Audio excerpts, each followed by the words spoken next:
Kaawaan mo ako, O Diyos, ayon sa iyong kabutihan, ayon sa laki ng iyong habag, amin ang aking kasama. Hugasan ako sa aking pagkakasala at linisin sa aking kasalanan. Kaawaan mo ako, O Diyos,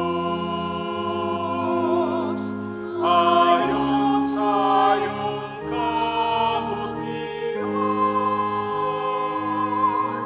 ayon sa laki ng iyong habag, bawin ang aking kasama.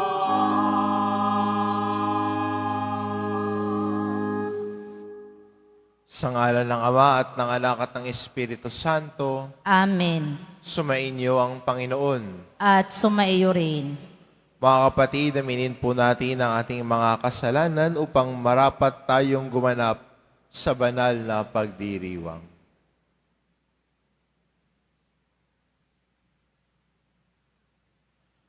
Inaamin ko Sa makapangyarihang Diyos at sa inyo mga kapatid, na lubha akong nagkasala sa isip, sa salita, sa gawa, at sa aking pagkukulang. Kaya isinasamo ko sa mahal na Birheng Maria, sa lahat ng mga anghel at mga banal, at sa inyo mga kapatid, na ako'y ipanalangin sa Panginoong ating Diyos. Kaawaan tayo ng makapangyarihan Diyos, patawarin tayo sa ating mga kasalanan, at patnubayan tayo sa buhay na walang hanggan. Amen. Panginoon, kaawaan mo kami. Panginoon, kaawaan mo kami. Kristo, kaawaan mo kami. Kristo, kaawaan mo kami. Panginoon, kaawaan mo kami.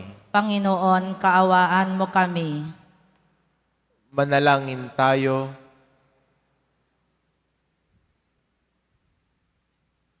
Ama naming makapangyarihan, puspusin mo kami ng iyong kagandahang loob upang sa pagmamalabis kami laging tumalikod at sa mga utos mo kami naway makasunod sa iyong patnubay at pagtataguyod sa pamamagitan ni Hesukristo kasama ng Espiritu Santo magpa sa walang hanggan. Amen. Magsiyo po ang lahat.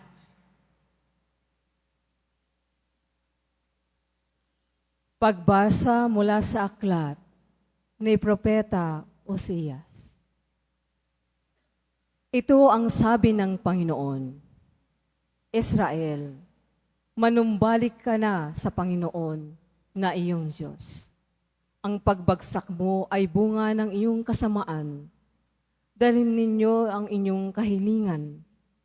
Lumapit kayo sa Panginoon at sabihin ninyo, patawarin mo na kami iyong kahabagan at tanggapin. Maghahandog kami sa iyo ng pagpupuri. Hindi kami maililigtas ng Assyria. Hindi kami sasakay sa mga kabayo.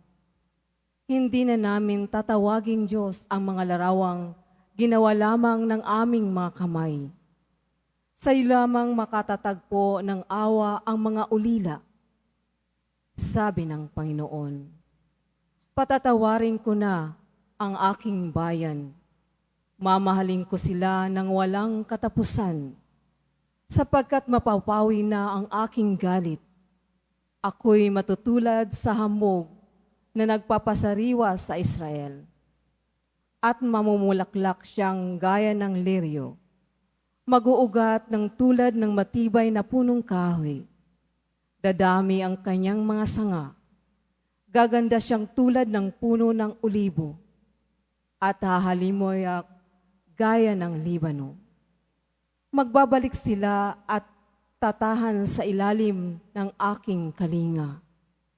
Sila yayabong ng gaya ng isang halamanan, mamumulaklak na parang punong ubas, at ang bangoy katulad ng alak mula sa Libano. Ephraim, lumayo ka na sa mga Diyos-Diyosan. Ako lamang ang tumutugon at nagbabantay sa iyo. Ako'y katulad ng sipres na laging luntian, at mula sa akin ang iyong bunga. Ang mga bagay na ito'y dapat unawain ng matalino, at dapat mabatid ng marunong. Matuwid ang mga daan ng Panginoon, at doon tumatahak ang mabubuti. Ngunit madarapa ang mga ngahas na sumuway. Ang salita ng Diyos. Salamat sa Diyos.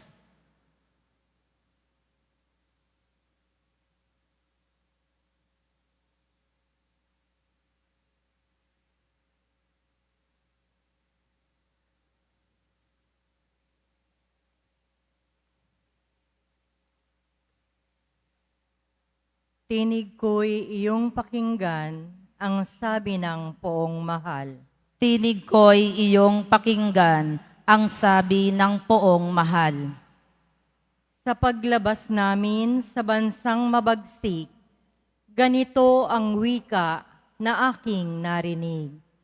Mabigat mong dalay aking iniibis, ipinabababa ko ang pasaning basket. Iniligtas kita sa gitna ng hirap, iniligtas kita nang ika'y tumawag. Tinig ko'y iyong pakinggan ang sabi ng poong mahal. Tinugunding kita sa gitna ng kidlat at sinubok kita sa Batis Meriba. Kapag nangungusap, ako'y inyong dinggin. Sana'y makinig ka, o bansang Israel. Tinig ko'y iyong pakinggan ang sabi ng poong mahal. Ang Diyos ay huwag mong paglingkuran. Diyos ng ibang bansay, di dapat luhuran. Ako'y Panginoon, ako ang Diyos mo. Ako ang tumubos sa iyo sa Ehipto. Tinig ko'y iyong pakinggan ang sabi ng poong mahal. Ang tangi kong hangad, sana ako'y sundin. Sundin ang utos ko ng bayang Israel. Ang lalong mabuting bunga nitong trigo, ang siyang sa inyo'y ipapakain ko. At ang gusto ninyong masarap na pulot, ang siyang sa inyo'y aking idudulot. Tinig ko'y iyong pakinggan ang sabi ng poong mahal. Magsitayo na po ang lahat.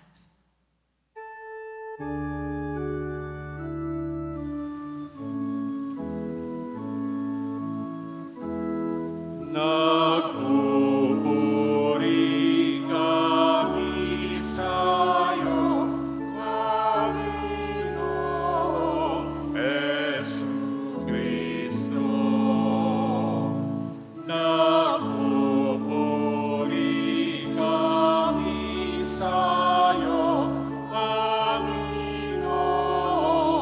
Jesucristo. Sinabi ng poong mahal, kasalanan ay talikdan, pagsuway ay pagsisihan. Maghahari ng lubusan ang poong Diyos na may kapal. Nagpupuri kami sa'yo, Panginoong Jesucristo.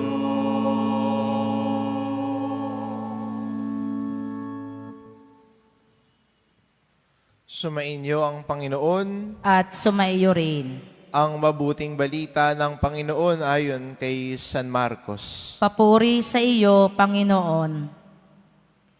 Noong panahon iyon, lumapit ang isa sa mga eskriba kay Jesus at tinanong siya, "Alin pong utos ang pinakamahalaga?" Sumagot si Jesus, "Ito ang pinakamahalagang utos. Pakinggan mo, Israel, ang Panginoon ng ating Diyos. Siya lamang ang Panginoon. Ibigin mo ang Panginoon mong Diyos ng buong puso, ng buong kaluluwa at ng buong pag-iisip, at ng buong lakas. Ito naman ang pangalawa, ibigin mo ang iyong kapwa gaya ng iyong sarili. Wala nang ibang utos na hihigit pa sa mga ito." "Tama po, Guro," wika ng eskriba. "Totoo ang sinabi ninyo. Iisa ang Diyos at wala nang iba liban sa Kanya.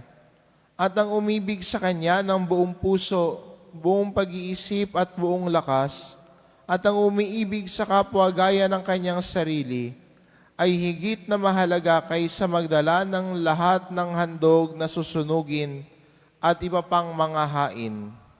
Nakita ni Jesus na matalino ang kanyang sagot, kaya't sinabi niya, "Malapit ka nang mapabilang sa mga pinagaharian ng Diyos." At wala nang nangahas magtanong kay Jesus mula noon.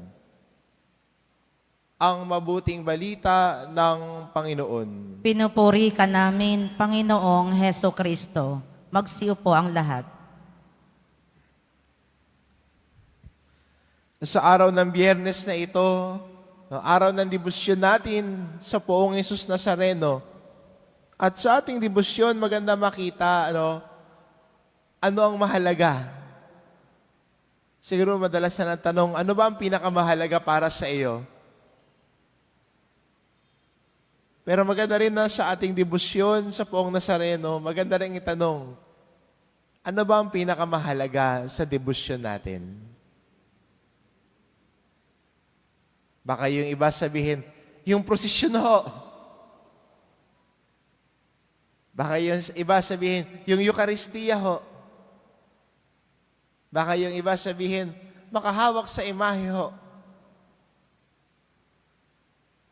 Yung makumpleto ko ho yung mga Biyernes. Narito ho ako lagi sa Quiapo, namamanata ho ako.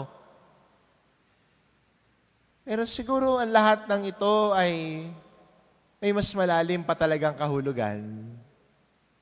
Nagkakaroon ng kahulugan ang lahat ng gawain natin kung mas titignan natin ano ba ang pinakamahalaga.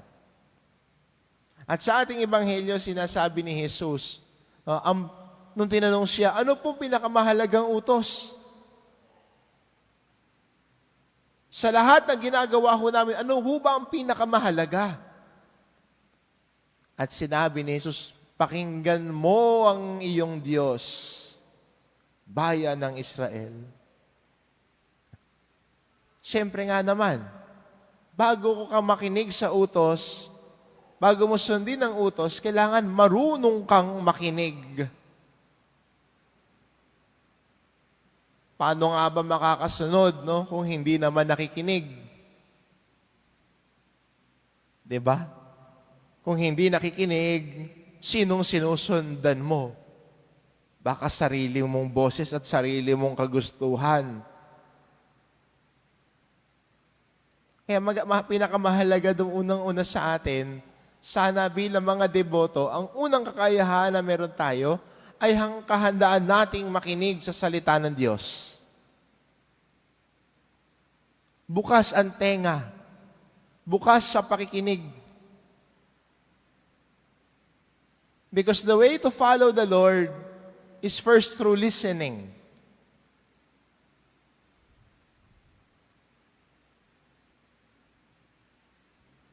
Na sana sa ating debosyon, masasabi natin, lumalago ako sa debosyon ko sa Poong Nazareno dahil bukas ang aking tenga sa pakikinig sa Kanyang salita. Bukas ako makinig sa Kanyang mga aral at turo. Pangalawa ho na mahalaga din sa atin bilang mga deboto at Kristiyano, mula sa pakikinig, tutungo tayo sa pagsunod. Kaya sa Ebanghelyo ho natin, nung sinabi ho ni Jesus, pakinggan mo, Israel, ang Panginoon na ating Diyos, siya lamang ang Panginoon. Ibigin mo ang Panginoon mong Diyos ng buong puso, buong kaluluwa, buong pag-iisip at buong lakas. Dahil pinakinggan mo ang kanyang salita, pinakinggan mo ang kanyang mga aral at turo, pwede mo nang sabihin, ikaw lamang Panginoon. Ikaw lamang ang pinakamahalaga at iniibig ko sa buhay ko. Bakit? Dahil natagpuan ko sa iyo ang salita na nagbibigay buhay. Hindi ba ito rin ang sagot ni Pedro? Nung tinanong siya ni Jesus sa Ebanghelyo ni Juan, nung sinabi niya, sila'y umalis na.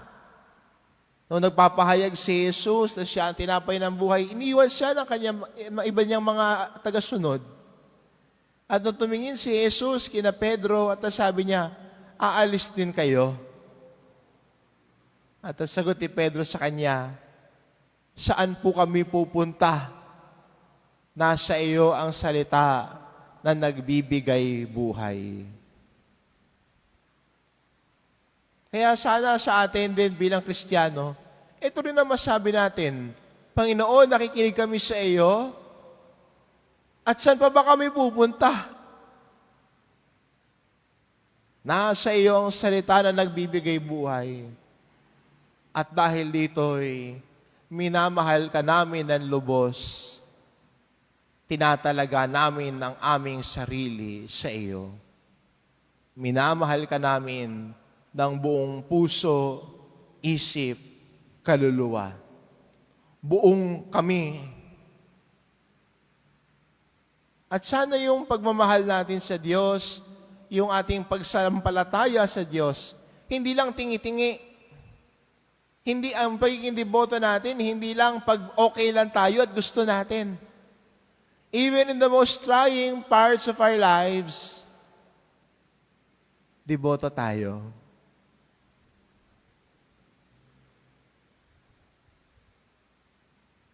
At sana, yun po yung magandang imbitasyon sa atin ng Ebanghelyo natin ngayon.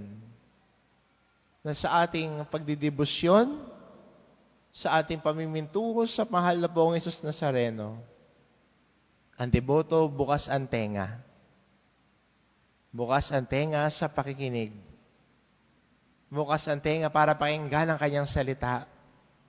Hindi katigasan ng ulo at puso ang pinaiiral.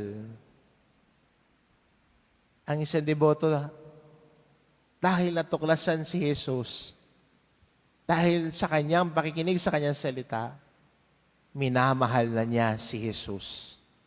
At ang pagmamahal natin kay Jesus, hindi weather lang. Lagi-lagi, araw-araw. Dahil si Jesus ang pinakamamahal nating lahat. Si Jesus Nazareno, ang pinagtatalaga at inaalaya natin ang buhay natin, ng pagsisikap natin, ng mga sakripisyo natin.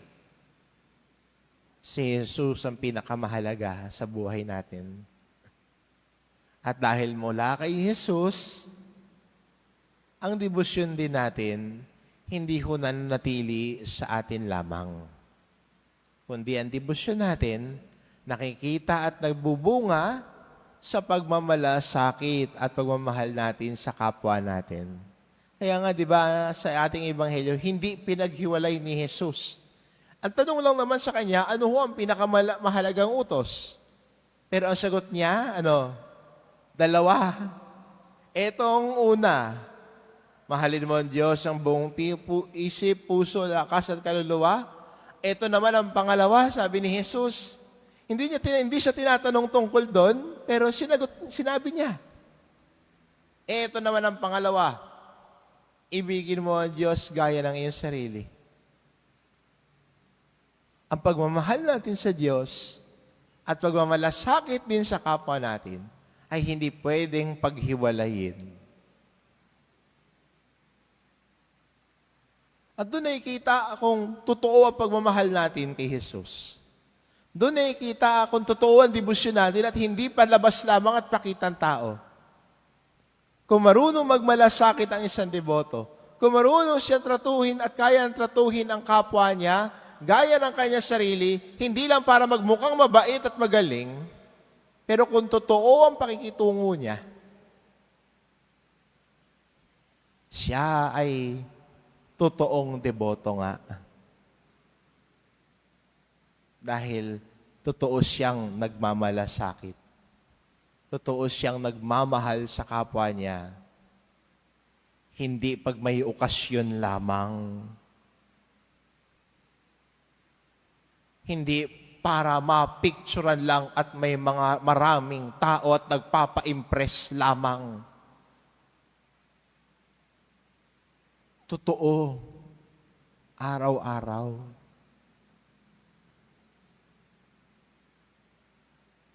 Kaya yung imbitasyon sa atin ngayon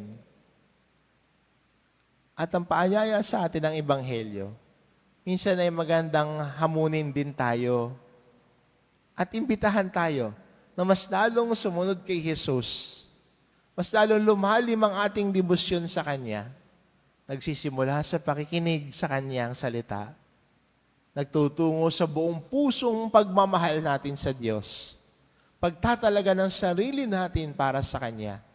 At mula doon, tayo ngayon ay tututo na mahalin ang kapwa natin gaya ng sarili natin. Ang pinagmumulan ng lahat ay ang buong puso, taos-pusong pag-ibig natin sa Diyos na Siya na pinagtatalagaan natin ng buong sarili natin at minamahal natin araw-araw, lagi-lagi. Si Jesus ang pinakikinggan. Si Jesus ang sinusundan. Si Jesus ang minamahal natin. Amen. Magsitayo na po ang lahat.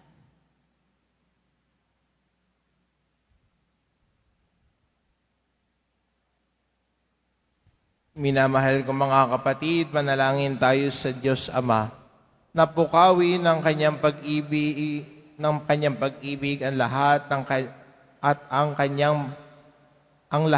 ang kanyang pag-ibig ay matatak sa ating pakikitungo sa bawat tao. Ang ating itugon, Panginoon Diyos, palaguin mo kami sa iyong pag-ibig. Panginoong Diyos, palaguin mo kami sa iyong pag-ibig. Ang simbahan, naway hindi kailanman tumigil sa pagpapahayag ng pag-ibig sa Diyos at sa kapwa bilang puso ng Ebanghelyo. Manalangin tayo. Panginoong Diyos, palaguin mo kami sa iyong pag-ibig. Atin nawang huwag kaligtaang kailanman ang magpadama ng habag sa mga kapuspalad, sa mga walang nagmamahal at mga nangangailangan. Manalangin tayo. Panginoong Diyos, palaguin mo kami sa iyong pag-ibig. Atin nawang pakitunguhan ang bawat tao na may kabutihang loob at paggalang. Manalangin tayo. Panginoong Diyos, palaguin mo kami sa iyong pag-ibig. Sa mga may sakit at matatanda, naway magkaroon tayo ng higit na habag sa pamamagitan ng banayad na pagpukaw ng Espiritu Santo. Manalangin tayo. Panginoong Diyos, palaguin mo kami sa iyong pag-ibig. Ang ating yumaong mga mahal sa buhay, naway ihatid ni Kristo sa kanyang walang hanggang kaharian. Manalangin tayo. Panginoong Diyos, palaguin mo kami sa iyong pag-ibig. Ama naming Diyos, tulungan mo kaming ibigin ka at ng aming kapwa nang walang hanggang katulad ng ginagawa mo. Idinadalangin namin ito sa pamamagitan ni Kristo na aming Panginoon. Amen. Magsiupo ang lahat.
Magsitayo na po ang lahat.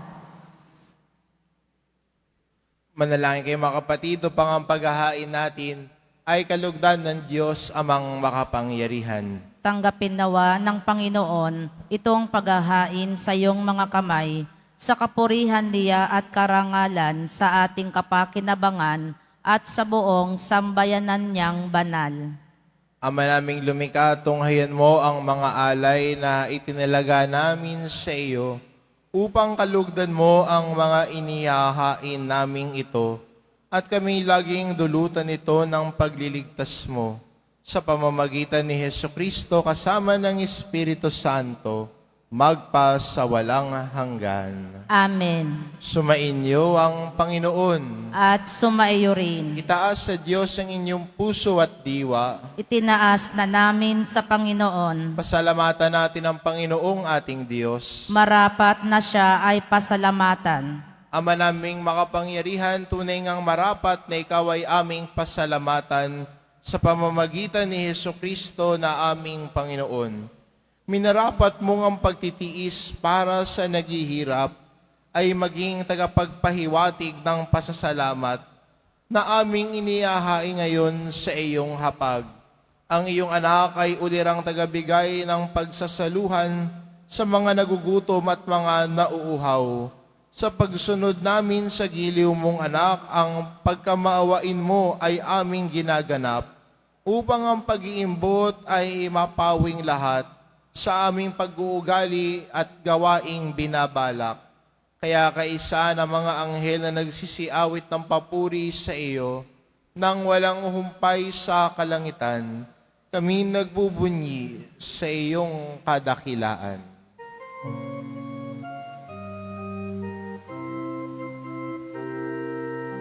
Santo, Santo, Santo, Panginoong Diyos ng mga hukbo, napupuno ang langit at lupa ng kadakilaan mo. Hosana, Hosana, Hosana sa kaitaasan. Hosana, Hosana, Hosana sa kaitaasan. Pinagpala ang naparirito sa ngalan ng Panginoon. Hosana, Hosana, Hosana sa kaitaasan. Hosana, Hosana, Hosana sa kaitaasan. Magsiluhod po ang lahat. Ama naming banal, ikaw ang bukal ng tanang kabanalan, kaya't sa pamamagitan ng iyong Espiritu, gawin mong banal ang kaloob na ito, upang para sa amin maging katawan at dugo na aming Panginoong Hesukristo. Bago niya pinagtiis ang kusang loob na maging handog, hinawakan niya ang tinapay, pinasalamatan kanya. Pinagati-hati niya iyon, iniabot sa kanyang mga alagad at sinabi, "Tanggapin ninyong lahat ito at kanin. Ito ang aking katawan na ihahandog para sa inyo."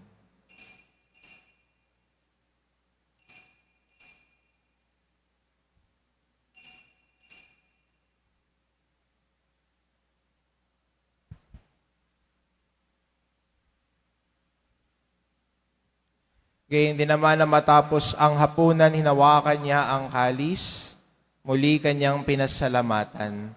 Iniabot niya ang kalis sa kanyang mga alagad at sinabi, "Tanggapin ninyong lahat ito at inumin, ito ang kalis ng aking dugo, ng bago't walang hanggang tipan. Ang aking dugo na ibubuhos para sa inyo at para sa lahat, sa ikapagpapatawad ng mga kasalanan. Gawin ninyo ito sa pag-alala sa akin.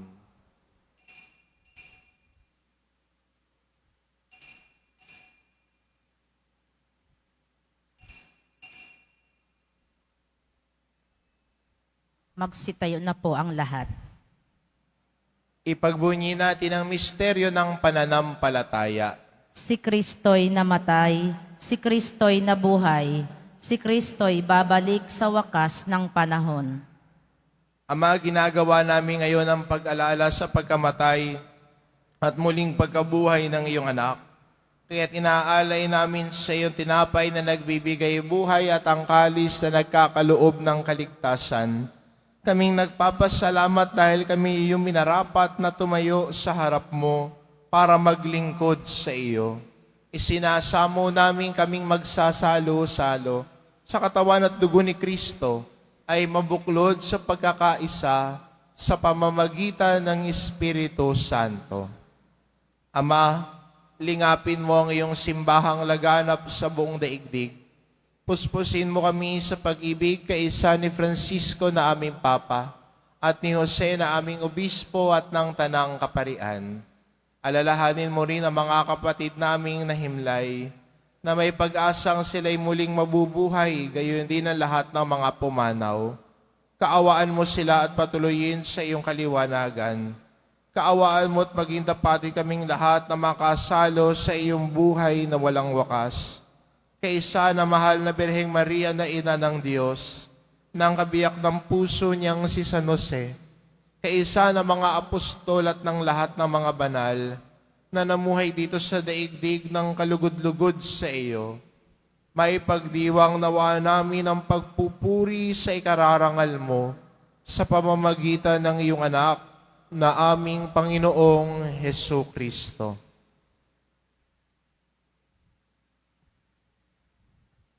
Sa pamamagitan ni Kristo kasama niya at sa Kanya, ang lahat ng parangal at papuri ay sa iyo, Diyos amang makapangyarihan, kasama ng Espiritu Santo, magpa sa walang hanggan.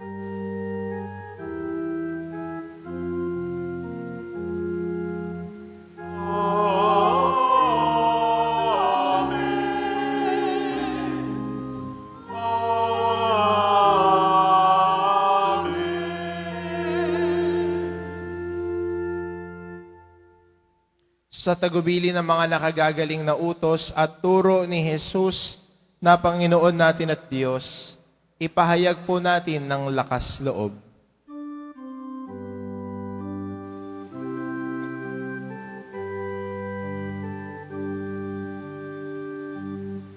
Ama namin, sumasalangit ka, sambahin ang ngalan mo.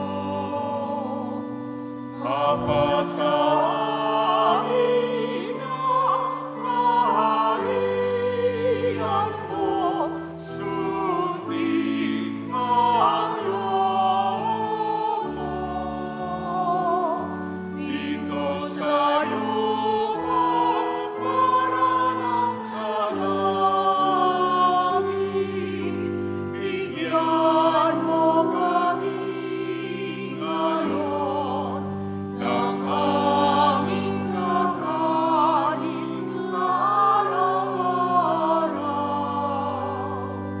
At patawarin mo ang aming mga sala para ng pagpapatawad namin sa nagkakasala sa amin. At huwag mo kaming maitulot sa tukso at iadya mo kami sa lahat ng masama.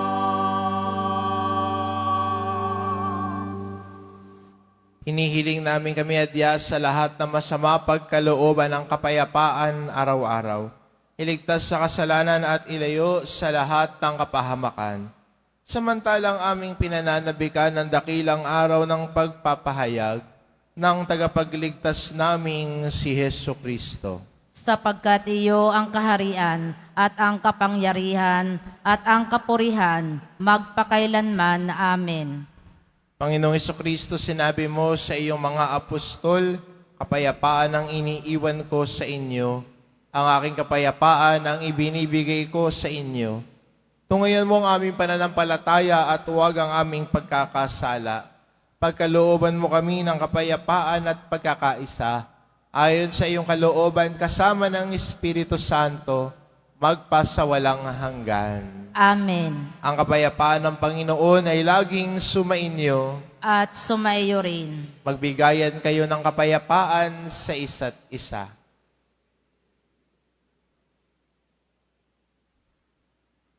Kordero ng Diyos na nag-aalis ng mga kasalanan ng sanlibutan, maawa ka sa amin. Kordero ng Diyos na nag-aalis ng mga kasalanan ng sanlibutan, maawa ka sa amin. Kordero ng Diyos na nag-aalis ng mga kasalanan ng sanlibutan, ipagkaloob mo sa amin ang kapayapaan. Magsiluhod po.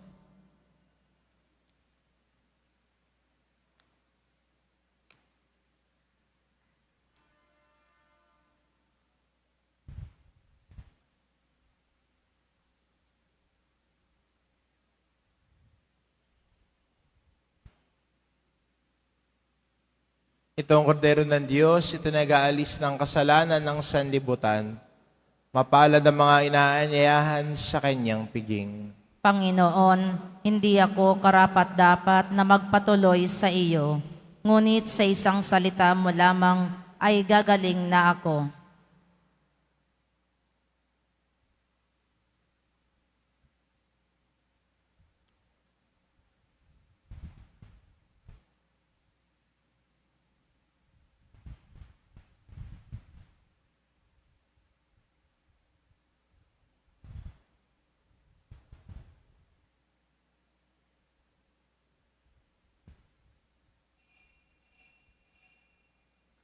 Para sa lahat ng tatanggap ng banal na komunyon, sasagot po tayo ng amen.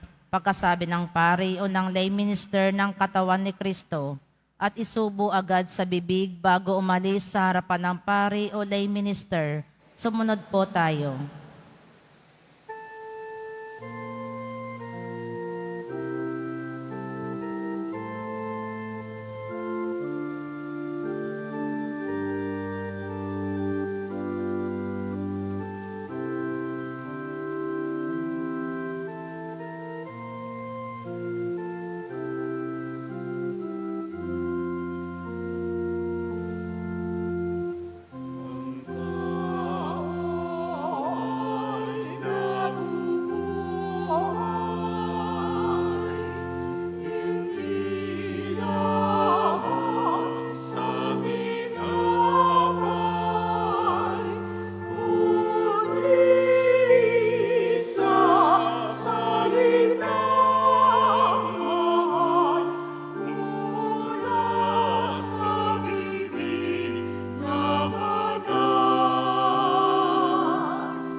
Ito ang anak kong mahal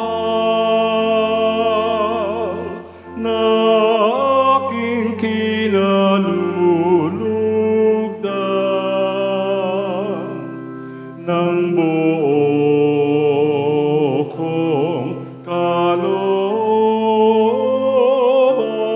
Siya ay inyong pakinggan at sundin sa pangangaral.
Announcement for Nazarene Catholic School.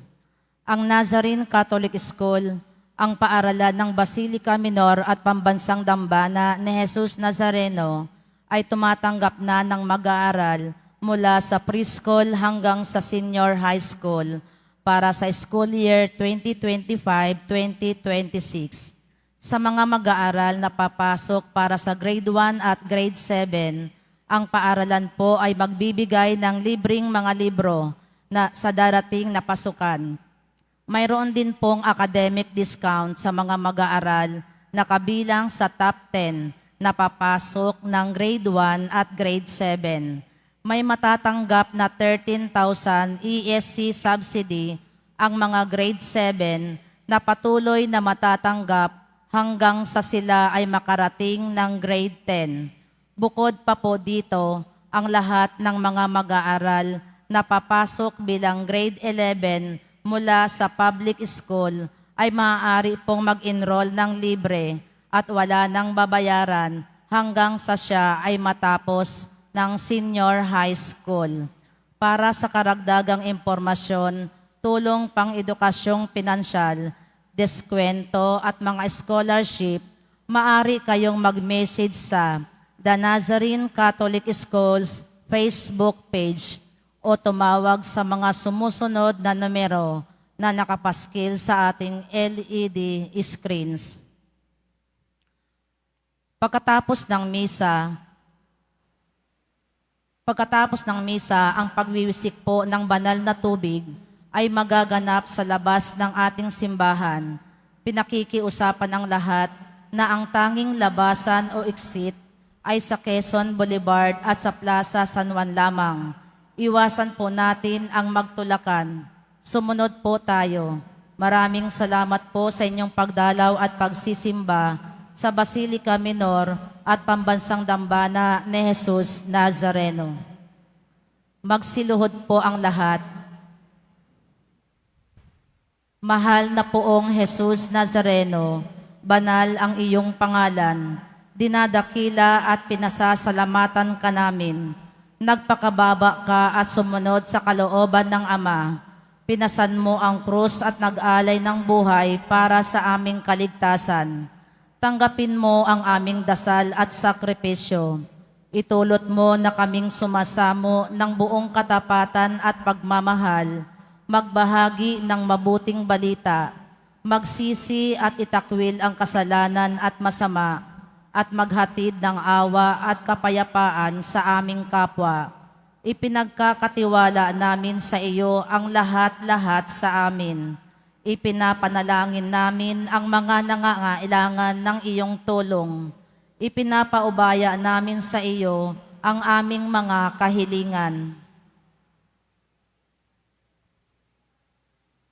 Itong aming pagdidibosyon at panata ay lalo nawang magpalapit sa amin sa iyo at aming kapwa, upang nagmamahal at nagkakaisa kaming magtaguyod ng iyong kaharian dito sa lupa hanggang sa langit, na aming tunay na tahanan, kung saan nagahari ka sa kaluwalhatian, magpa sa walang hanggan. Amen.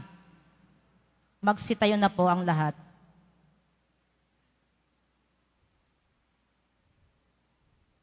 Manalangin tayo. Ama namin mapagmahal, padaluyin mo sa buo naming katauhan ang iyong ginaganap para sa aming kapakanan upang sa pagsasalo namin sa pakikinabang, ang ganap mong pagliligtas ay aming makamtan sa pamamagitan ni Hesukristo kasama ng Espiritu Santo magpa sa walang hanggan. Amen. Sumainyo ang Panginoon. At sumaiyo rin. Mahal na pong Hesus Nazareno, inihayag mo sa pamamagitan ng krus ang walang maliw na pag-ibig ng Diyos sa sangkatauhan. Pakinggan mo ang kahilingan lalo na para sa mga nangangailangan ng iyong tulong at awa. Makamtanawa namin ang iyong kasagutan na may utang na loob na tinatanaw. Basbasan din po ninyo itong mga imahin at dasalan upang lalo kaming manalangin at magtiwala. Sa pamamagitan ng bendisyon na ito, naway lalo kaming maging mapaglingkod, masunurin at tapat sa iyo, na aming malwalhating Panginoon, magpa sa walang hanggan. Amen. At pagpalain kayo ng ating mapagmahal na Diyos, ang Ama at ang Anak at ng Espiritu Santo. Amen. Humayo kayo, taglay ang kapayapaan ng poong Hesus Nazareno. Salamat sa Diyos.